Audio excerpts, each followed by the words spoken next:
To introduce whenever she gets on, head coach for Prairie View A&M soccer, Miss Sonia Curvelo, three-time SWAC championship, once as a player, two as a coach at two different schools. Sonia was the nicest person that I met at Valley. Canadians tend to be nice. I did learn that. All right, and she is here. There she is. Hello, welcome, Coach. Hey guys, how you guys doing? Doing great. Doing good. Thanks for having me on here.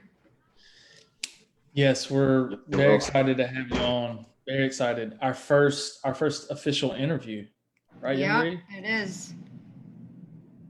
But yeah, so Malcolm and I were just talking a little bit about you before you hopped on. Just letting people know how we met you at Mississippi Valley, and you played soccer there, of course, being from Canada. Some people, a lot of people, especially in the South, it's hard to say they either met a Canadian or, known them well. And it's funny, in Itabena, we met a lot of Canadians, but like, how is that different, coming to Mississippi as a Canadian? Like, did you have perceptions, or, what was the biggest, I guess, eye-opening thing for you when you got here? I had a chance to go on my recruiting trip, so I did know what I was, coming into as well. So I think growing up in a small town, there were certain situations I was able to adapt to. I think one of the biggest, experiences that I felt was a massive change is how friendly the South was, the people. And I think that was one of the biggest things that I noticed right away from Canada and going into Mississippi. So I know everybody in Canada, they say we're nice as well, but not everybody says hi to you. And that's one of the biggest things that I noticed, even when I'm pulling up to campus, that my parents noticed while they were dropping me off the first day. And that was one of the comments my dad had made in regards to how nice the people are treated here. So and that's one of the things you have to look for. During my recruiting trip there, the soccer coach was Dean Joseph, recruited the program really well to bring the right players in, and I got to start something very special. And I think that was something that really drew me also to Mississippi, starting a new program at Mississippi Valley State University. And I got to go there with one of my friends as well. So I think that made that transition a lot easier for me, moving from Canada to Mississippi. So I think when you see where Mississippi is stationed in Itabena, it's just the university. The university provides the life there in regards to the games, and that's one of the things I know we're going to discuss as we go through our interview today, is how that experience was as a student athlete. So I think a biggest thing too was it was a great learning experience as well, just getting out of my comfort zone. I know that a lot of people, even in the U.S., want to come to Mississippi sometimes. That's one of the things that I've noticed too. Even when I ended up being a college coach, it was hard to get certain players from certain parts of the country to want to come to Mississippi. So I looked at it as an opportunity to play soccer and just to try something new while earning my education. I think it's not something I would ever change. It would be something I would still decide to go back to today for sure. Yeah. I think a lot of people, Mississippi it gets a bad rap sometimes, but the people here really are what make it enjoyable, like it Valley, for the most part. But yeah, like the yes sir, no ma'am, was that a thing in Canada, or was when you got down here, was that new to you? Well, it was new to me, and typically in Canada, we call our coach, by their first name, not by coach, or Coach Curvelo, or, Coach Butts, so Coach Reed, that was something definitely new as far as like a different culture. And then like whether it's, calling somebody Miss like Miss Williams, for example, so Right. that was nice. It was, it's a way of how you respect people in the South. And I think that's important, that if anyone, is going into a different environment, that's their home, that you have to adapt as well too, and embrace the culture and the diversity. I think that was one of the things that, was different for me, right? I grew up in Canada, in a small town where, I was, very close with my family. I didn't, at that time, what brought me to meet new people and new friends was the game. And that's what brought me to Mississippi, to allow me to develop those, strong relationships, those friendships that I have to this day that are like family to me. So. Right. So, Yeah. Hold on. Let me, I want to add something right quick, because, like, that was something that was new for me as well. And like, speaking to people, like, everywhere you go, like, you see somebody 3 or 4 times a day and they still say what's up. Like, that ain't something that, Louisiana is the deepest of the deep South, and there is hospitality here and people are friendly, but it's not the same thing as Mississippi. So that was kind of like like, everybody speak to me. I don't have to know you or anything. Like, you speak to everybody you see on Valley's campus for sure. And it's still kind of like that around this whole state. I kind of noticed that. And it's like, Mississippi does get a bad rap, but at the same time, like, the Southern hospitality is a real thing. It's not just like something people just say. It really is the truth. That's right. See, Mississippi. That's what we do. So, all right, you played soccer, we played football, and the football teams, baseball teams. I mean, we all kind of hung out as athletes, but I know the soccer team itself. Y'all had your own thing that you did. What was it like being a soccer player at Valley? And you were also part of the school's first ever SWAC championship in soccer, which was a huge thing. I know a lot of us, went to watch y'all play, and 2 of the championships you played in. But just tell us a little bit about that. Just as a student athlete there, what was that like for you? Yeah, I'll always remember my first practice. We didn't actually have a soccer field on campus. So basically our first practice was actually, I don't know if you guys remember where the library is.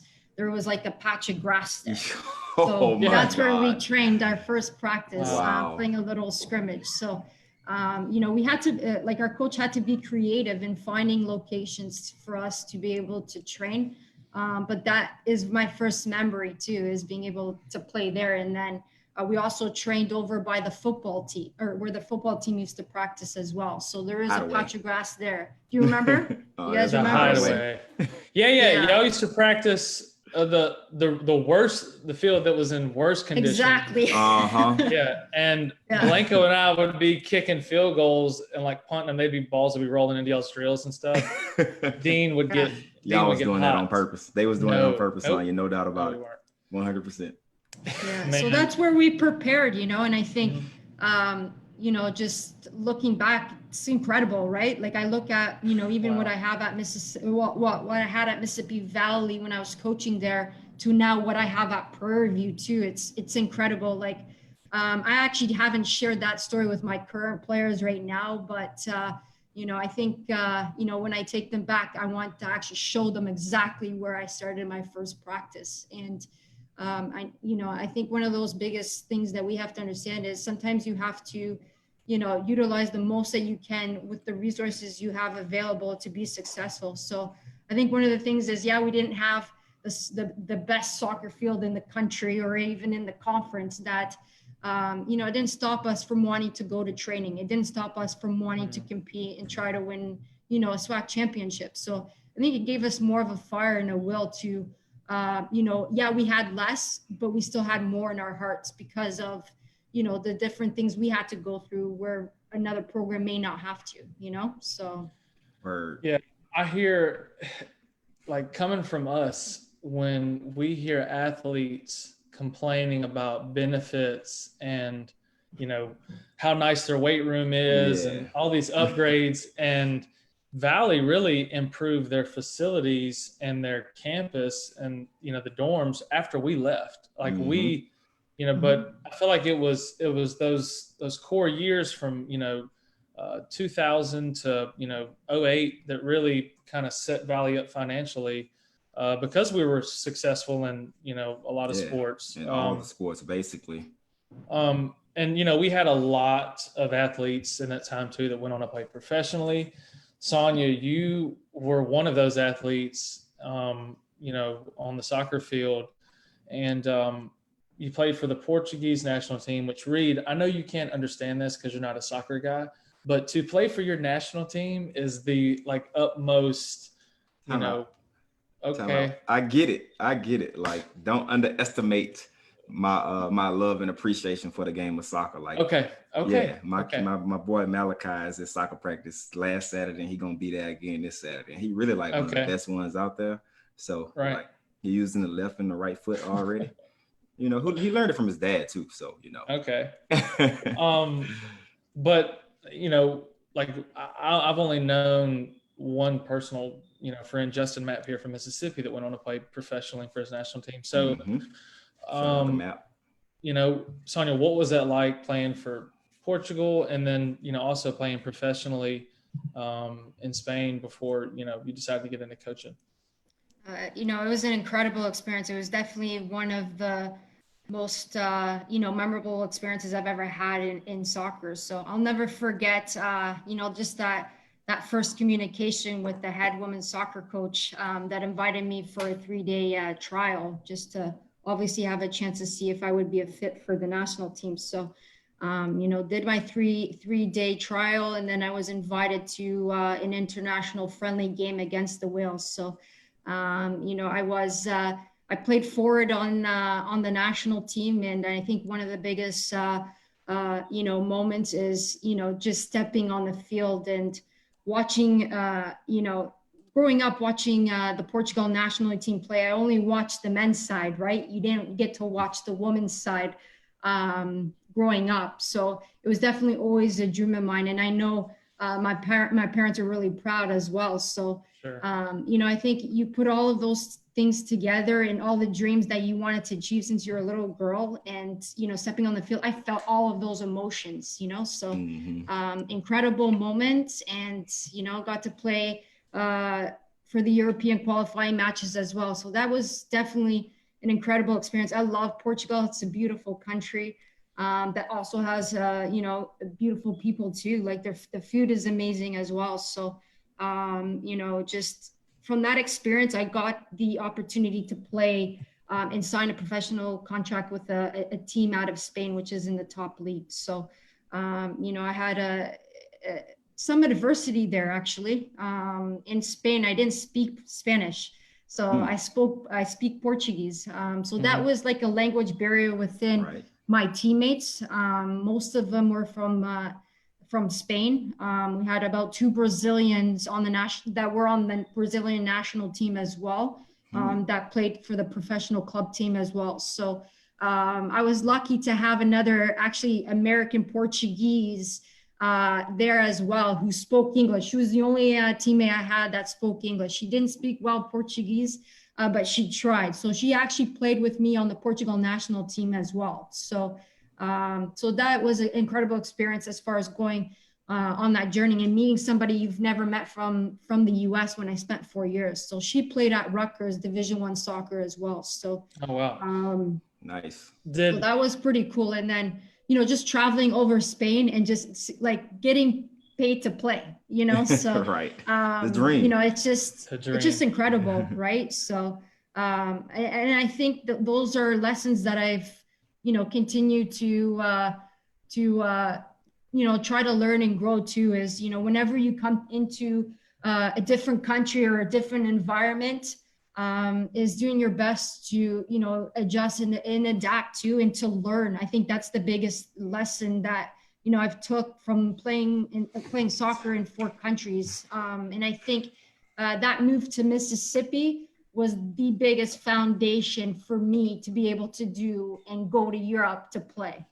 So and that's where I have to always give thanks to Mississippi Valley for giving me that opportunity, because I think if I didn't have that opportunity there, it would have been hard for me to continue on to achieve the rest of my professional goals as a soccer player. That's awesome. That is awesome. And I mean, I love what you said originally about, being able to make the best of the situation at Valley. And that's what we all had to do, and not complain, not make excuses about, the resources that we had or the lack thereof, Right. but taking what we had and learning how to, make the best of it, learning how to have a good time with and meet new people in that small town setting, and where the school pretty much runs the town. So, from you to go from that and then live the dream of playing for your national team and playing for, a professional team in Spain. Though, I mean, like, think about the contrast of Mississippi to Portugal and Mississippi to Right. Canada and Mississippi to Spain. Like, that experience and all those things, I'm sure, have broadened your horizons and your perspectives on a lot of different levels. So what I want to ask you next is, after doing all of that, what inspired you to want to become a coach? Like, what was the moment in time that you wanted to become a coach, that you kind of realized that you wanted to become a coach? Because I remember that moment for myself around my junior year in college, kind of just saying, I think I want to do this for more, for the rest of my life, maybe, like, as a career, as a passion. So, like, when did you kind of know that moment, and how did you end up, at Valley, and, talk about the rest of your career path as far as a coach from Valley to Prairie View?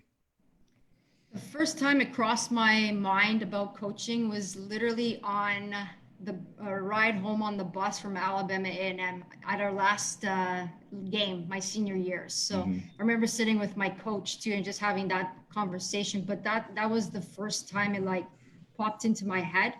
And then obviously I had my the goals I wanted to play professionally and also, continue to play as long as I could, right? Mm-hmm. So that's where Portugal and Spain came up after I earned my degree and finished my 4 years of playing, that, I wanted to continue on playing in the US. So I went to New York, actually. I played for the Rochester Rhinos for a season. So at the time, they didn't have the women's professional league. They had it's called the W League, Mm-hmm. which at the time was the highest level a female soccer player can play in the United States. So went on and then played W League again for another club, which was the last club I played for, was Tampa Bay Hellenic.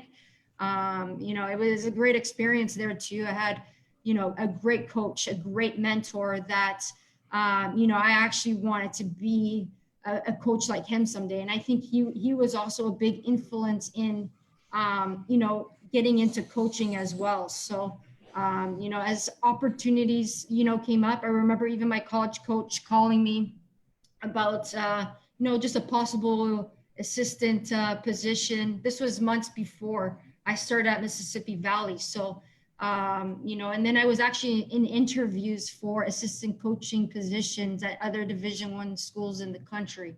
So, I think, after playing those that last summer with the W League team in Tampa, Dean did give me a call and he said that, he's looking to move on, that the opportunity is open there to put my name in the hat. So, and that's basically what I did. I put my name in the hat and, I had the opportunity to come down for an interview and just being part of, Mississippi Valley. I was there since day one, since the soccer program started. Right. So I know the whole history of the program. So I was one of the first players as well to score and to win a SWAC championship. So there's a lot of history that connected to me, to the program, and that was like the job I wanted. So if another school were to come in to offer me a position, I would have picked Mississippi Valley because of the connection I had to it. So, when you have an opportunity to coach, especially and start your career too at Mississippi, like at your alumni university, right. You should take it. You have nothing to lose basically, and you have an opportunity to gain a lot and to give back too. So, right. And right. I understand the value that it provided me in my 4 years that, now it's my time to now offer the opportunity for female student athletes to come in and write a new story, but in a story that will also continue to make history. That's what's up. So we know you won one as a player at Valley, and you won one as a coach as well. And Prairie View even. I've won one as a player. I've never won one as a coach, and I envy my fellow coaching friends that have. Yes. And I sometimes wonder how to compare the two.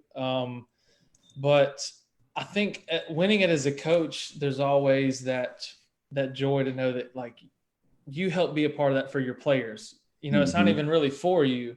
And as a player, I could remember winning one, and to a certain extent, you want to win for your coach also, and for your teammates, Yep. So I've tried to be as convincing as I can to let them know, look, this is about y'all. But still never had that feeling. Like, what's that like? I mean, can you compare the two, or they're pretty much the same?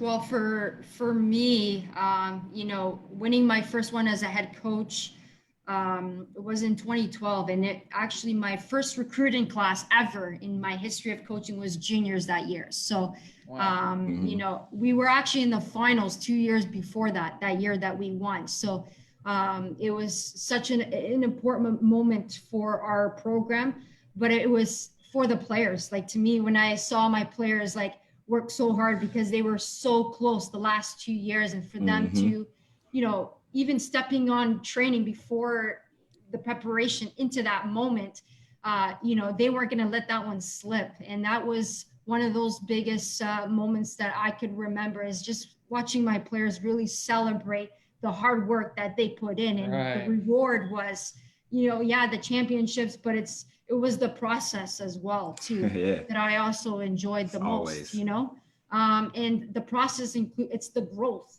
And that's why, I just remember some of, like, Bianca, for example, is a player that, she's much older now too. She's now in her professional career too. She's one of the captains as well. Just seeing her lift a trophy with the team, just was incredible, right? So, it was nice for our school too, and it was nice to get one also for Mississippi Valley as a coach. That was also important too.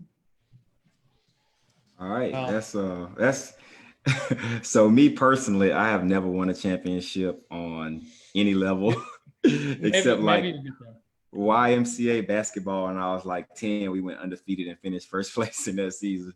But we was close to competing for the SWAC championship, 2 years in a row for the football team, after having multiple losing seasons, and we haven't had a winning season since we played there. And that was kind of like the story for the football team as well, kind of like building the program from scratch with Coach Totten in his first year, and me and Trey and the rest of our class being his first recruiting class, and us finishing with back-to-back winning seasons was a big deal. So that was kind of like my most proud moment as a competitor.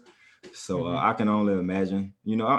I can't say that I'm ring chasing, but obviously I want to win, and I enjoy competition. So, and I enjoy seeing the kids grow. So at the end of the day, as a coach, you want the kids to grow. You want them to develop as players and as individuals. But the championship is just the icing on the cake. So shout out to everybody who's had that opportunity, and everybody who's come close and maybe just come up short.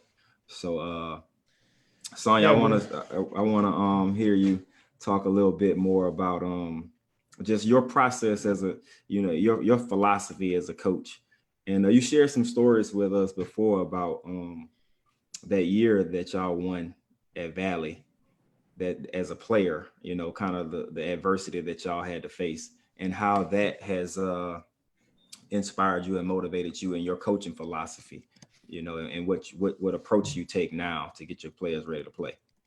Yeah, I think now is just, it's so important to be in the moment, and to, take every moment and make it the most. And that's one of the lessons that I try to, discuss with my players. I think it's open always to discuss and for them to understand that, you know, this moment may not be guaranteed, right? Look at what's Mm-hmm. going on in the world right now. Right now, we're not playing soccer. So I think that's one of the biggest messages that, I always talk with my players is, when you're on the soccer field and you have like 10 minutes to work on something specific, focus on the task.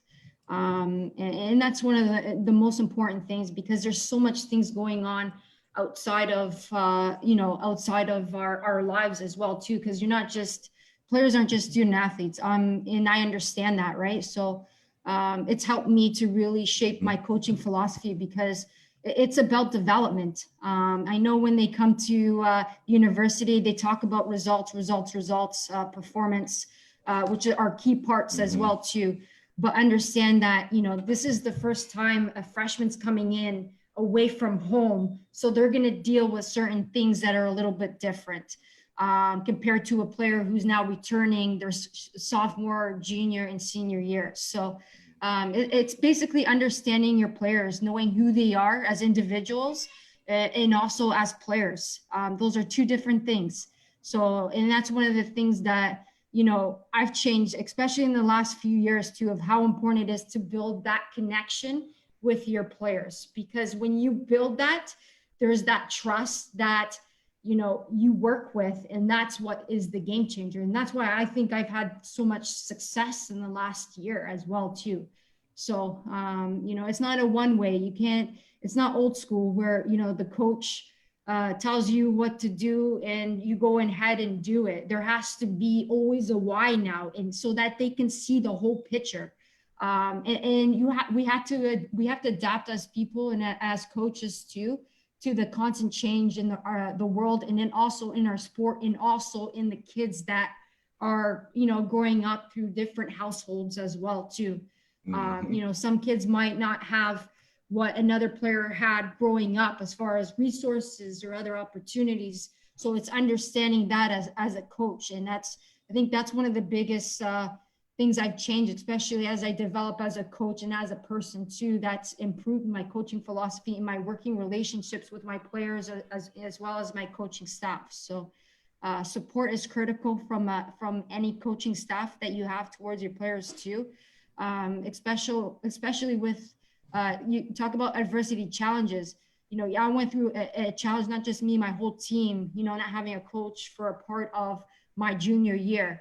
What would that happen? Like, how would that happen now? How would kids like deal with that? Some may not, so, Yes. Right. mental health is a big topic as well too, so, and, a university needs to provide those services for people, for students, so, and that's also important too, is understanding and, constantly educating myself. You have to, in the coaching world for sure. So, Yeah, coaching high school, Sonia, there's not much difference in terms of the philosophies like what you speak about. It sounds like you build that trust up with your players, Mm-hmm. and so many coaches, they just, like you said, they just want to tell you to jump 100 times, and you're not supposed to ask questions. You're just supposed to do it. And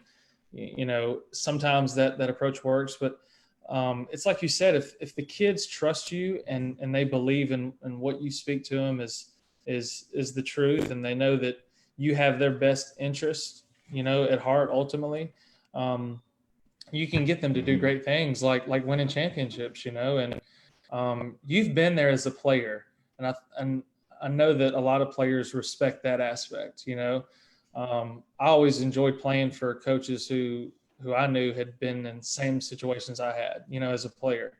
Um, but in terms of your program, getting to know your players, you've obviously done it the right way so far, with winning championships, taking the program to new heights.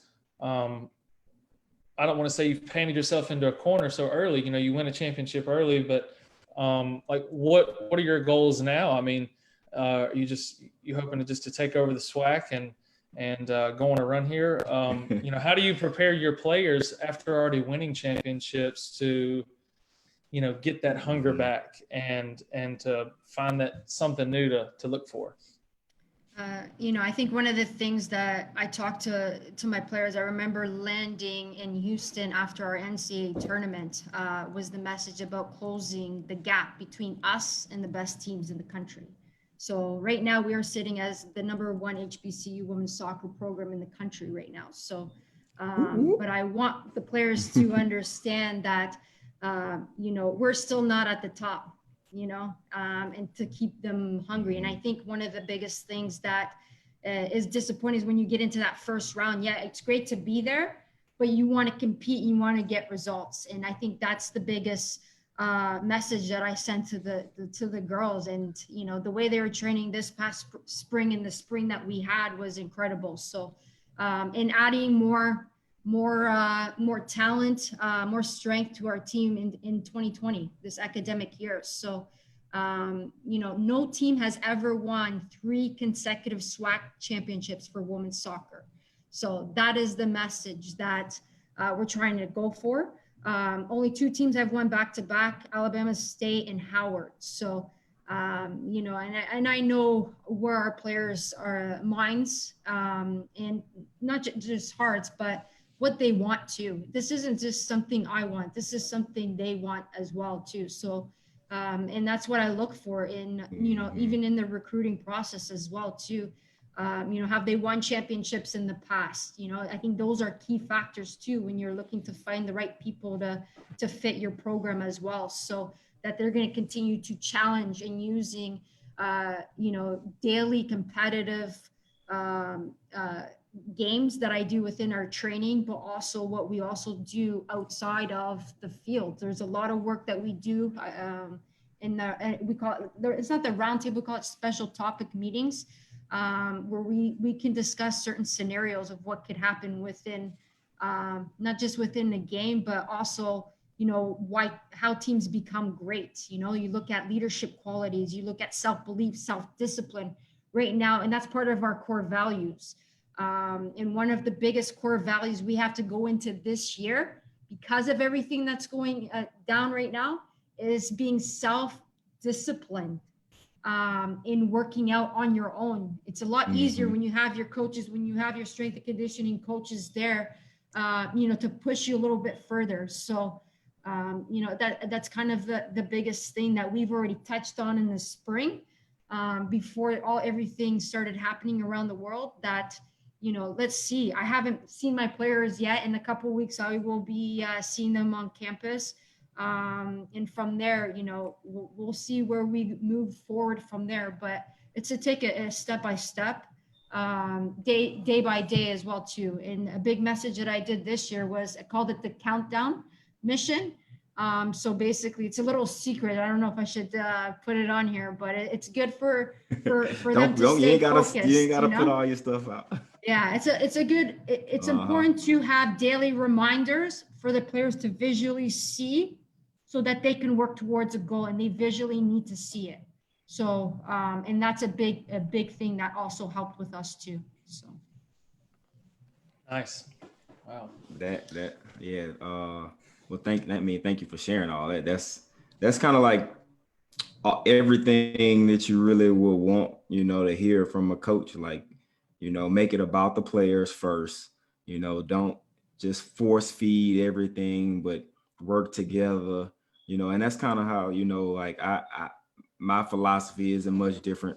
I'm not the head football coach at where I am, but I was the head baseball coach for a number of years, you know, when I was at my other school. And, you know, that was kind of the approach. And it was building a new program, you know, trying to change the culture and trying to, you know, prepare the team to take it to the next level. So yeah, that's great stuff. And, you know, as we get ready to wrap up, you know, obviously we've mentioned, you know, what's going on in the world and how everyone is dealing with it. Me and Trey have spoken on our last 2 shows. We kind of spoke in length about, our thoughts on COVID, and how what we think might be the best idea, but not saying that we have any of the answers.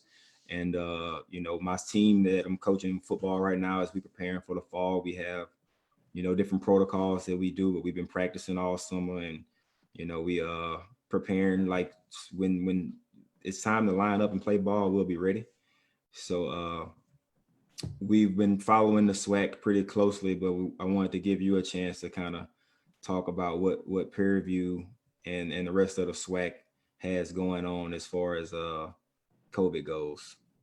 I think for women's soccer right now, we usually typically play in the fall. So that season's got pushed back to the spring. I still don't know what that will look like. We're still in the planning phases. This week, we should know more about, what our fall season will look like as far as like basically our off season. So, Mm-hmm. I do assume more Zoom meetings, but I don't know what training will look like right now or what we can do at this point. So, we do have a great sports medicine team that is on top of everything in developing those protocols too, as well as the leadership over COVID-19 at Prairie View. So, we just have to be patient, follow their direction. And at the end of the day, Prairie View is always going to do what's going to be best in regards to the safety of everyone. So that's the approach that they've taken since day one. And that's what I expect as well. So,